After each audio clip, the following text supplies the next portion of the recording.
And welcome to this week's Mailbox, where we're going to be going over some of the comments from videos from the past week. First of all, though, a little shout out to someone I sort of follow on Twitter. It's Warcraft memes. I don't actually know them, but they come up with some, well, as you can guess, Warcraft memes pretty regularly. This one's pretty good. They brought this one out today. So if anyone, some people who already follow me on Twitter, if you're not, well, you should do that. I frequently retweet some of these as well, but if you wanted to actually follow these guys, it's well worth it, I think, if you need a little daily chuckle. So, going on to the first question. So someone's saying here, there's no point giving decent feedback to this dev team. Their history has proven they haven't had a clue since MOP. Not terribly fair. I'm not, even though I can be critical of certain decisions, and certain decisions are very, very baffling, I'm not going to say don't have a clue at all. They still make a game that makes me want to play it. In fact, when I think about the money I spend on this game, it's way more than any other hobby. I don't just pay, of course, for the new expansion and the monthly subscription costs. I mean, I have 2 accounts, so I pay all those things twice. All right, not completely twice. I get the collector's edition just on 1 account. I'm not silly, because all the rewards are account bound anyway. But nonetheless, when you think about how much I spend, it's quite a bit. I'm not going to do that if it's not really fun. And also the amount of time I spend on it as well. When I'm particularly busy, particularly in term time, I obviously prioritise, wow, the other games I like to play and I grab a few hours now and then fall by the wayside. I wouldn't do that if they didn't have a clue. But the issue is, with feedback, you must never ever have the view that there's no point in doing it. It's the same thing in life, isn't it? Oh, there's no point in voting because it makes no difference. Yes, it does make a difference. It makes a big difference. A particularly important vote that took place in the UK last year demonstrated, or the year before I suppose now it is, demonstrated quite keenly just how much of a difference it makes. No, it was last year. Seems longer. But just to highlight where the issue is. So let's say you're a developer and you've got this great idea. You think it's fantastic. And either you've been able to convince other people it's fantastic, or basically you're very influential. You don't care about anyone criticizing it. So you've got in your head that it's a fantastic idea. Because no developer is coming up with stupid ideas because of that. They've not got a competition to see who can get the daftest idea to go live. Although the Netherlight Crucible does make me wonder. But still, the issue is this. So you're a developer, you're reading some feedback. Where are you going to get this feedback from? You might browse through some forums now and then. There's plenty of people on the forums are going to be supporting it just because they do. The White Knights thing. And then there are also going to be the trolls. It's actually, ironically, the trolls that give it the hardest problem. Because they're easy to dismiss because their arguments are stupid. So even though if a troll says something that you're trying to say as well, but they say it in a stupid way, that devalues your own argument, because then you're seen in the same light, even if you're giving, a much more detailed account there. Ultimately, sometimes what's best is just lots and lots of people. I mean, do give feedback and get other people to give feedback as well. Sometimes just straight up numbers brings it to the attention of developers. But just to highlight, I'm going to remove, the names to protect the guilty here. But someone was pointing out, there's been a little bit of, I was chatting to some people on Discord, and there's been a bit of a theme this weekend in terms of people posting silly things on forums, should we say. Should we say silly rather than stupid? We don't need to be too offensive. And here's a classic one that you see. And this is what you're up against when you're posting your feedback. You're up against people of this level. So this is someone who said, in a response to something, so make late game harder too. This game is laughably easy. No one takes it seriously anymore. Just sprints through everything. That's why the game became boring in the first place. Wow, they sprint through everything. This has got to be a top raider in Method, surely. I mean, they've blasted through Mythic and Taurus in less than 2 weeks.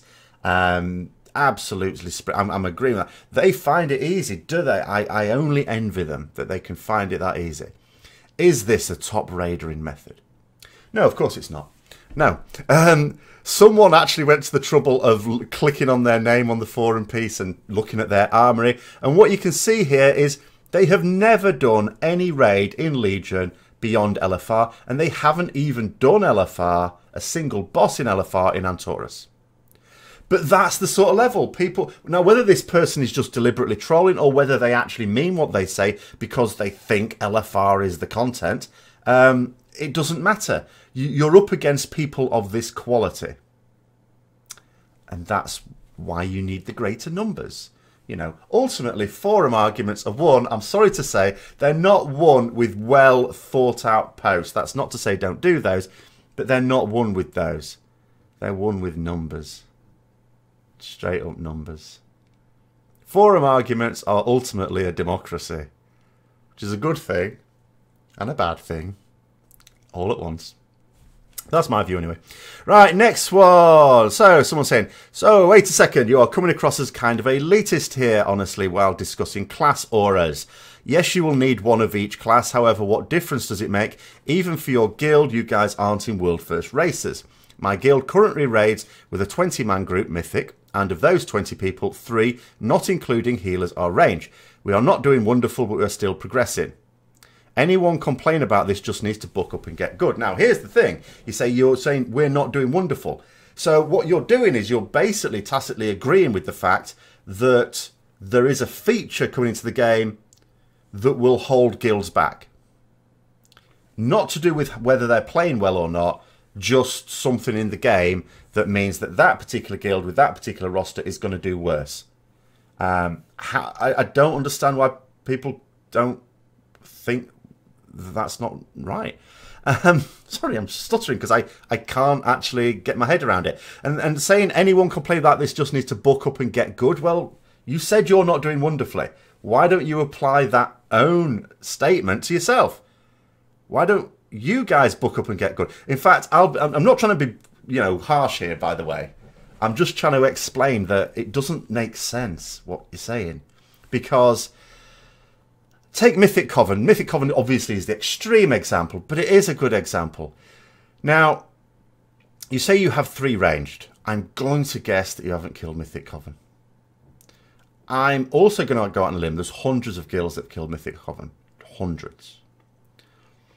Might be closing on 1,000 now, I don't know. It's probably not that much, but way over 500. I'm going to go out on a limb and suggest that not a single one of those guilds, even though there's hundreds, killed it with as few as 3 ranged for the first time. Whether some guilds have got it on easy farm now and do it with whatever, even then I would be doubtful. I would be doubtful that anyone's killed Mythic Coven with as few as 3 ranged. Even if those ranged were all some combination of Warlocks and Shadow Priests. Because to do it with 3 ranged that doesn't include Warlocks and Shadow Priests, wow. Even Boomkins are not quite on their level, as far as I can tell. So, yeah. I mean, and that's it. It's all right saying, oh, just get over it. You've got to bear in mind, when these things that make it more difficult for guilds to progress, when it's on guilds that don't really focus on progress, obviously guilds like that are not going to see a big problem with it. And that's fine. But then the argument with this, it's not like satisfying one group of players and another. If they ensured that all classes could be taken... In other words, the statement that used to be used some years ago was bring the player, not the class. If that was still the rallying call of the developers, it wouldn't hurt the other group of players. That's what I'm saying. That philosophy doesn't hurt any group of players. I accept that some of these issues are mainly a problem for Mythic Raiders with an eye on progress, and that is a relatively small number of the whole player base. I get that, absolutely. But the issue is that bring the player, not the class, doesn't hurt the other, even majority bulk of the player base. And that's why I don't understand why people will just say, well, Sodom, they're the minority anyway. Because I get it if it's something like get rid of LFR, which a lot of people will say, get rid of LFR. That's only benefiting the ones at the top, the Mythic Raiders. I get that you don't do that, and that's why I don't call for it, because that does hurt the majority of more casual players. But something like this doesn't. There you go. That's my view. Next one, it says, told you Alpha is going up. Legion is over. I certainly hope Legion isn't over. There's no reason for it to be either. Although it is true that in Warlords of Draenor, when this thing went up, which, yes, they're still calling Alpha, even though it's not, it's Beta. As I've tried to explain to other people as well, it is beta. There is an industry definition for the term. Blizzard really shouldn't be calling it alpha. It's only in WoD that they started this nonsense. For those who are interested, by the way, what an alpha is, it's when it's tested in-house, or when they get people externally with technical knowledge that they don't have in-house. When it's been tested by end users without technical knowledge, at that point, by definition, it's beta, even though they're going to call it alpha. And they were actually, I think, the last time I heard them say anything about it before the announcement, they were actually calling it beta as well. They know it's beta. Anyway, whatever, doesn't matter. Yeah, but the issue is, I still think that there's going to be another raid. Not a raid tier. I know they said there wasn't. But I still think there's going to be another raid. I am less sure than I was, I've got to admit, and the reason for that is because I expected this live Q&A that's going out next Tuesday. By the way, obviously that sort of coincides with my Azeroth review, sorry, the live discussion I do every Tuesday. Now, ironically, it sort of coincides round about the time I finish the Azeroth review. Looks like that's sort of the time they're going to be going live with their thing. So what I thought I'd do it in 2 parts. With the Azeroth review, we'll do the normal stream where probably we're going to be talking mostly about Battle for Azeroth, but anyone can discuss what they want as usual. And then I might stay live so that we can actually discuss what Blizzard are saying live as well, much as I did at BlizzCon. We'll try that out. It might mean a delay in me being able to put up the Azeroth review on YouTube. We'll have to see. But yeah, coming back to this, if there isn't any significant amount of content, as I say, it would just be so damaging to the legacy of Legion. It would be so damaging. But I have to confess, I was expecting that Q&A to discuss 3 things. I thought they'd discuss the patch, the one we've just had, 7.3.5. I expected them to discuss what's coming in 2018. And I also, expected them to discuss Battle for Azeroth, because I knew at round about that time, that's when the beta would be out. Now, to only be talking about Battle for Azeroth is worrying. That's worrying. I have prepared a meme in advance, just in case there is a content drought. I so hope there isn't, because then I'll just have to be going, Blizzard, what are you doing? Legion was supposed to be the expansion where they went, yeah, we're getting it right now. We've made mistakes. They specifically talked about content drought as something that must not happen again. They explained why it had in the past, and it made sense. It was fine. Legion was the one when it wasn't supposed to happen. It hasn't happened yet, by the way. We cannot say it has happened yet. Just because they're not saying what's coming doesn't mean saying nothing is. But I'm going to have to confess, I'm less sure than I was. I'm less sure than I was. Next one. So, people spending 60 hours a week to get new pixel shoulders. I feel sorry for. Play for fun. The second it's not fun, push away the keyboard and go to something else. I get that, and I'm going to there's 2 sort of sides to this. First of all, yeah, if you really aren't enjoying the game, it's not supposed to be punishment, then of course you should stop. That being said, there is something to be said for pushing yourself through and rising to a challenge in a game. Now, the thing is, with any challenge, there's going to be some aspects of it you don't enjoy. It's much like doing a job. Even if you get into your dream career, your dream job, there will be aspects of it you don't enjoy. So what I say to my students when they sign on to my course, this is the course you want to do because you want to do this career. It's obviously going to be of interest to you. But there's going to be some bits of it you don't enjoy. And you're still going to have to do them. You're not going to moan, I don't like this. This isn't what I'm interested in. No, you have to just do it, and you have to do it well. And you feel better at the end of it. When you've completed something where there was some hard times, you do feel better after it as a result. So I'm absolutely fine with some aspects of it not being that fun. I mean, obviously there's some aspects of the content I don't find that fun. I don't find it fun having to do AP farming. I don't find it fun having to do Mythic Plus each week.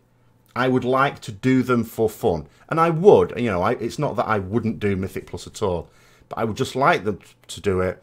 It's like people going, oh, do you want to do some Mythic Plus? Yeah, we'll do some Mythic Plus. I don't feel that when I'm sort of compelled to do it. I sort of resist. If I'm compelled to do something in a game, I sort of resist and dig my heels in and go, oh, I don't want to. So yeah, but having a small amount of stuff or a manageable amount of, well, this isn't actually all that fun, but I know it's going to be in the end, I think is a good thing. I think it's a good thing. That's why I don't think people should just do LFR and main. LFR to get you into raiding, great. LFR on alts, great. But LFR on your main, and if you play the game a decent amount, I mean, obviously if you just play it inconsistently every now and then, all right, sure. But if you do play for a sort of set hours each week, you know, I think people really should be trying to get into normals. Ideally through a guild, not a pug. I mean, I can understand the argument being, well, you can spend ages trying to get into a pug, depending on your class and experience and things like that. But that's why I would look for a guild. Get into a guild, do some normal, do some heroic. If you know someone who does raiding, try and get in their guild as a social. You might get taken along for some normal runs and get into it that way. And I think it's much more fun at the end of it. My opinion. Right, someone posted this. I know what this is about. They didn't actually explain. Don't need to explain. I know what it is. So it's to a dictionary thing where, of course, the dictionary tells you how to pronounce it. I know it's pronounced melee. I know that. I get that. But here's the thing. When I'm talking in World of Warcraft, I say melee.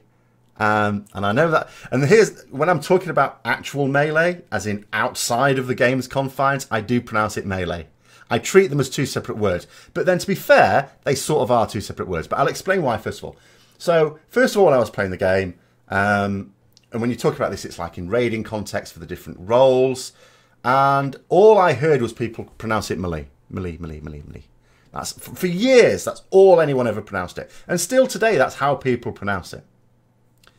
So it's almost like it means its own thing for MMO gaming or for multiplayer roleplay gaming in terms of roles. And it sort of does as well, because if you click on that link, it explains the definitions of melee, a confused hand-to-hand fight or struggle among several people. Well, that's not the definition that means melee. What we mean by melee is close combat, you know, close quarters combat. But that's not the actual definition of melee. Melee doesn't even have to be close quarters combat. Originally it was knights proving themselves. But it doesn't have to be. It can be a gunfight. A melee can be a gunfight. It specifically means, like the second one there, confusion, turmoil, jumble. But, you know, it says that confused hand-to-hand fight or struggle among several people. So it doesn't, neither of those things really matches what we mean by it in the game. So it is sort of its own word. Whether that means it should have its own pronunciation, I don't know. Maybe not. Maybe it shouldn't still. But it does. Just because, literally because, you know, it's like a cultural appropriation thing. I just heard so many people call it melee consistently that I thought I'd be the odd one out if I don't. So I just call it that. And now it's just habit. It's just one of those things I do without thinking.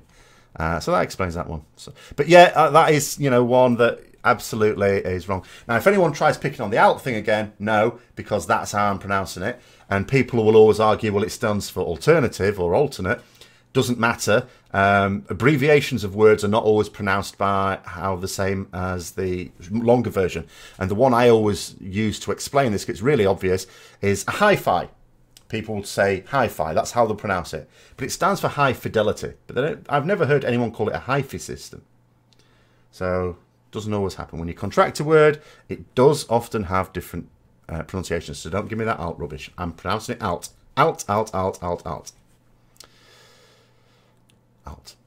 Right, next one. It says that you come off as super whiny in this video. I'm rather happy that Blizzard wants to add some more class identity back to the game and tone down some of the homogenization. You point out that when AoE stuns are narrowed down, that those players get a pass while others get benched, yet you fail to acknowledge that... I didn't say benched, by the way. I'm talking about dungeons here, by the way. You're not really benched in a dungeon. You're just not taken. Yet you fail to acknowledge that those other classes and specs will now have very valuable utilities abilities that groups will also desire. If executed correctly, they should give more specs to home, since each should have coveted abilities and utility.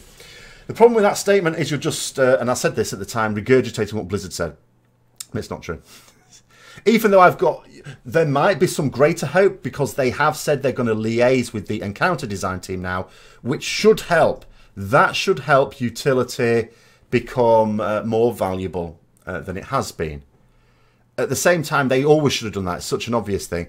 And then I've talked about in this video, I'm not going to keep repeating it, but I also wonder, when there's a conflict of interest, which inevitably there will be, There will be a conflict of interest with that thing, by the way, because the class design team have to design their utility abilities before the game goes live.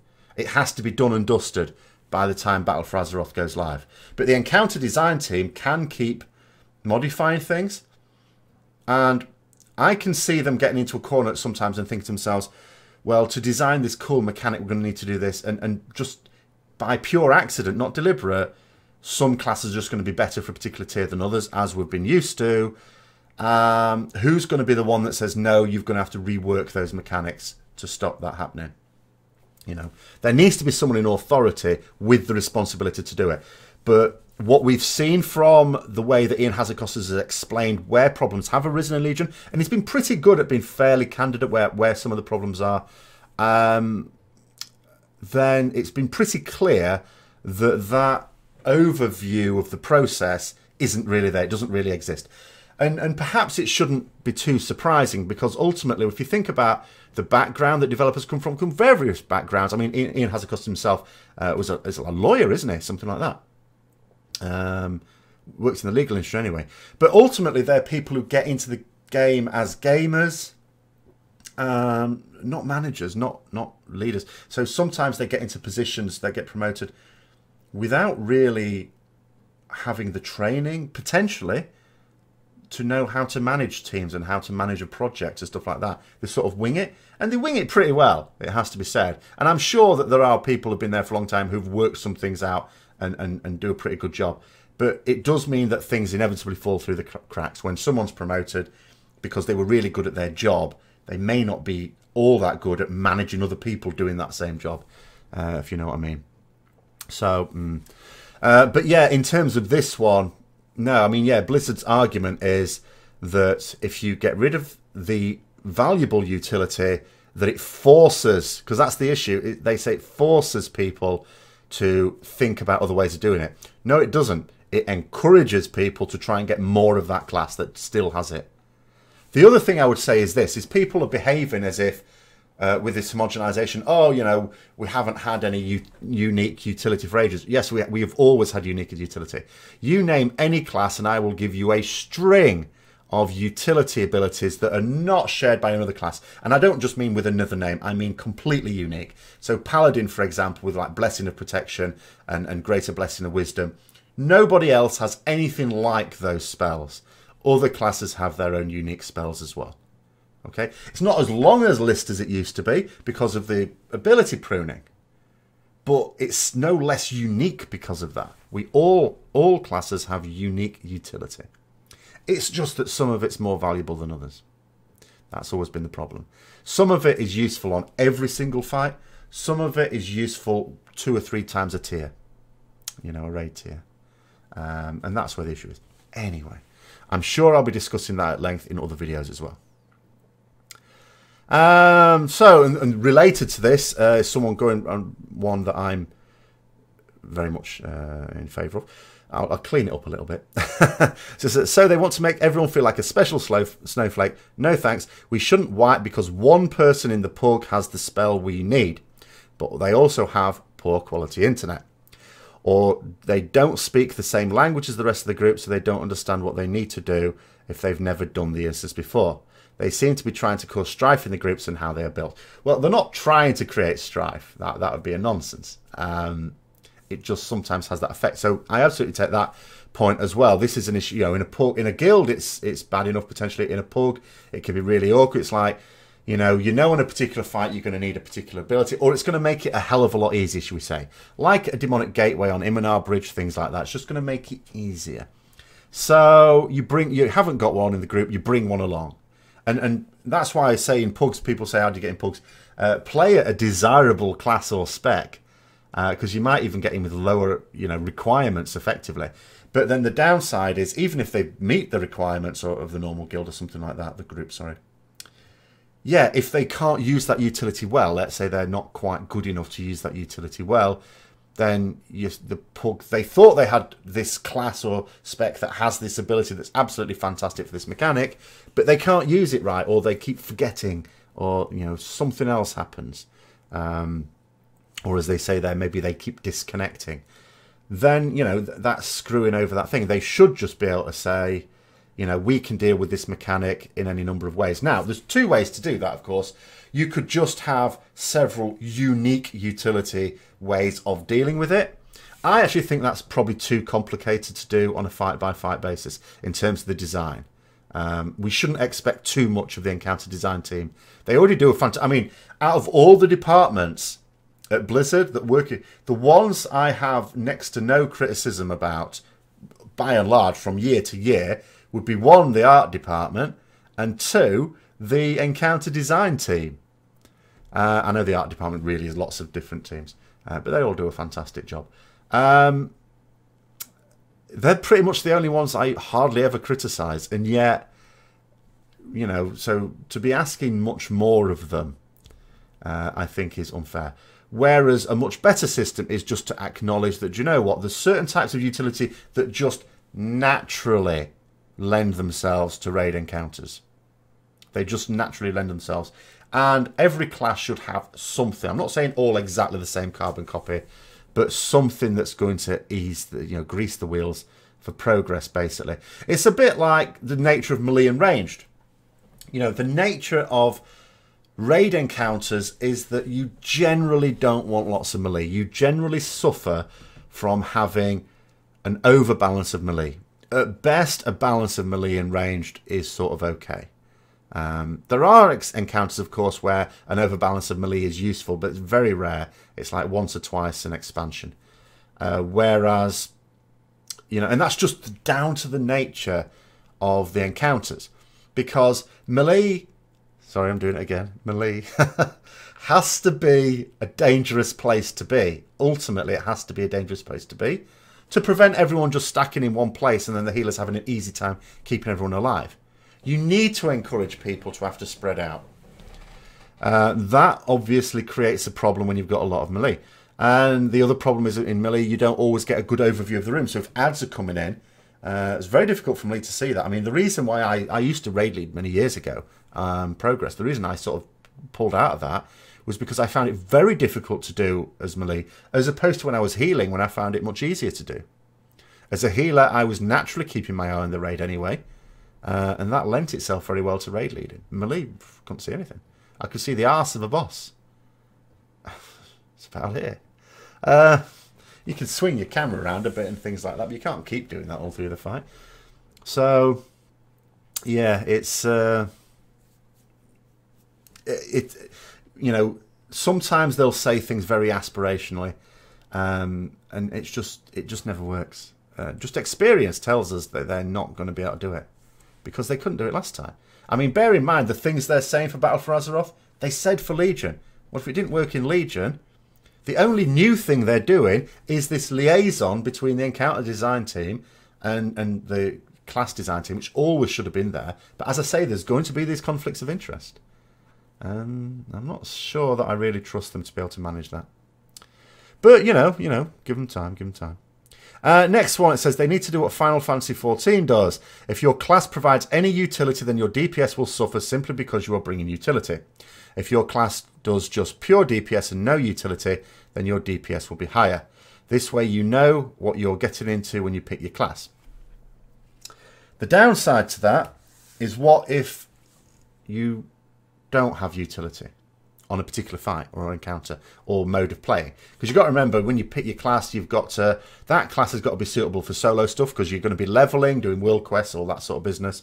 It's got to be suitable for dungeons, so for small groups. It's got to be suitable for raids, the much larger groups. Probably ought to be... I could talk about the PvP as well, but then to be fair, you've got PvP talents, which can always... And also abilities, they can change how much output an ability has for PvP purposes as well. So we'll leave that to one side. Everyone knows I don't PvP anyway. So, yeah, but you still got to make it suitable for solo stuff, for groups, small group stuff, for large group stuff. And yeah, you go on one encounter, let's say your utility is fantastic, so you're saying I should do less DPS as a result of it. Okay, fine. But then on the next encounter, my utility is useless. Well, my damage is still lower. So then I'm useless. Do you know what I mean? So it doesn't... I just don't see it works. It doesn't work. It doesn't work. Next one says, man, that's old Metzer news. It's what he always plays in D&D. I didn't know that, though. I didn't know that. I knew he played D&D. I knew a number of them played D&D. They're one of the... He wasn't original, but one of the early people that founded Blizzard. I know he was an employee at Blizzard rather than one of the founders, but he was there pretty close to the start.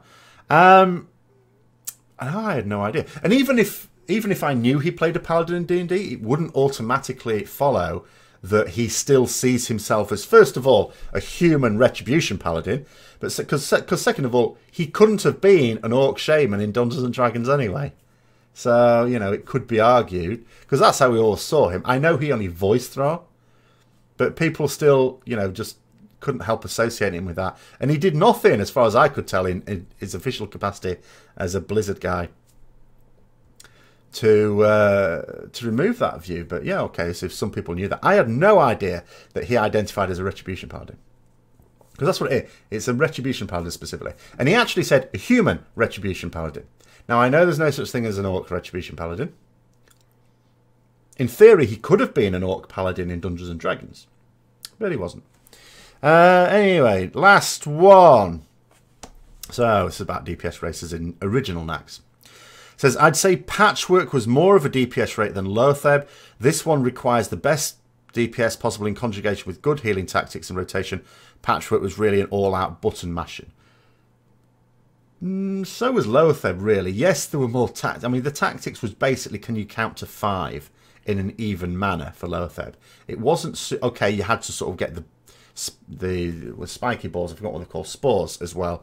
That had to be managed properly as well, you know, and using your cooldowns. But it wasn't very complicated. But it was a huge... I would still say Lotheb was a huge DPS race. Apart from anything else, Lotheb took 2 hours to buff up for. The DPS check was so tight until you outgeared it, and I don't think we ever really outgeared it, that to give yourself your best chance of success, we did actually once kill it without the big 2 hour buffing up thing, but that's because that was the other thing that made it a really keen DPS race. On Patchwork, let's say you wiped, you just go again. On Lotheb, when you wiped, you could go again, but you'd be much weaker because all those buffs you'd spent 2 hours getting were gone. And you weren't about to go and spend another 2 hours getting them. So what did we used to do? We used to plan it so Lotheb was done on Sundays. Nax allowed that with a different wing, so you could sort of make that sure that would be on Sundays. Sunday afternoon, right about the time I'm talking about this, I would go in with the group to do the Diamol Tribute run. When we got to the end of it, then we would go and get our buffs, and one person would stay behind to let in. So 4 people would leave the party, one person would stay behind to keep the instance open. 4 more people would join them. The 4 that left, we would get ourselves over to Mumbo Jumbo Island, as I used to call it. I can't remember the proper name of it. It's just off Westfall, the Troll Island, and log out. Just log out, go into another character. And we'd spend a period of time getting everyone that was going to be in the raid, getting those Diamol Tribute buffs. Then what we would do is we'd all get ourselves to the island. Someone would have the Heart of Hakar from, you know, Zul'Gurub, and we'd turn that in to get the Zandalar buff. Then we'd all get ourselves to Stormwind, we were Alliance, and if the Darkmoon Fair was in session, then we would go and get there was a buff you could get from Answering Sage in particular sequence, which I think you can still get now. You'd get that buff. But ultimately what you'd do is, you're there at Stormwind, we'd have 3 Warlocks. One Warlock would have 2 talent points in Improved Healthstone. One would have 1, and the other one would have none. So the Healthstones that they created was no soul well, by the way. They had to create them all by hand individually for all of us, for all 40 of us. They were all unique, so you could have 3 of them and use all 3 in the fight. So we'd all line up with the Warlock, get 1, go to the next line, get to the next line, and so on. All very organised. While someone turned in the head of Onyxia or Nefarian to get the Dragon Slayer buff. Then when we'd all got our Healthstones, we'd all got our buffs, we'd head over to Eastern Plaguelands. We'd all have to get PvP enabled. This was a dodgy bit. So we'd stand by one of the towers till we gained that. We got a buff from that. We'd use the Lucky Rocket Cluster thingy. That gave a buff as well. I can't remember what that was. Loaded down with flasks and stuff like that. You could have multiple flasks at once. There was a limit to how many buffs you could have, but you could have multiple flasks. So I had the attack power and the spell power one as a paladin. Get on your finest DPS gear, and then move as one, as a group of 40 people to the instance. No stragglers. We didn't, because you're PvP enabled. Last thing you want is someone picking someone off. You spent all that time buffing up, and you don't want to be having someone dying. Get into the instance. In the room, there was a room that was suitable. I think it was the Hagen room. That was suitable for just trying it out. We'd practiced them, because there was a bit of movement for managing the spores, as I say, that gave buff, like debuff, whatever, as well, but it was potentially, effectively a buff. So we'd manage that as well. We'd have a little practice, a little dry run. Then we'd go into lower Theb, and it was either you kill it now or we're not killing it. To begin with, at any rate. As I say, there was one time when we wiped, and then we thought, let's just... I think we'd killed it a few times, and we thought we'd just go again, whatever the hell. And then we did actually kill it, so we didn't even need the buffs then at that point. Although it was super tight. So I would still say Lower Theb was a bigger DPS check. As a DPS check boss, Lower Theb was the biggest example of a DPS check boss I can think of that has ever existed. That being said, remember, I did take a sizable break in Wrath and Cataclysm, so there may be fights and bosses on those that I didn't progress through that may be more so, but I somehow doubt it, because the effort you had to go to do Lower Theb, especially for the first time, was fearsome. So there we go. That's the mailbox for this week. I'll be back again, obviously, next Sunday with another one. It'll also be interesting times with the channel from next week, of course. I was asked recently about a subscriber report. I thought, well, I haven't really got anything to say at the time. I have a few things potentially to say now, so I'm likely to be bringing out a subscriber report. This is where I talk about my channel specifically for subscribers. It's called a subscriber report. Not to be confused with subscribers of World of Warcraft, although hopefully there's a fair amount of overlap there. So that'll probably be coming out next weekend at some point as well, or maybe a bit earlier. It all depends on when I can get time to do that. So thanks very much for watching. If you've enjoyed it, don't forget to give a like. If it's the first time to my channel, subscribe, usual things. Share it with other people who might also be interested. Have a great time in Antorus. Lots of exciting times coming as we get ready for Battle for Azeroth, but I'd hope even more exciting times with Blizzard announcing what's still to come this year in Legion. But until next time, I'll see you later.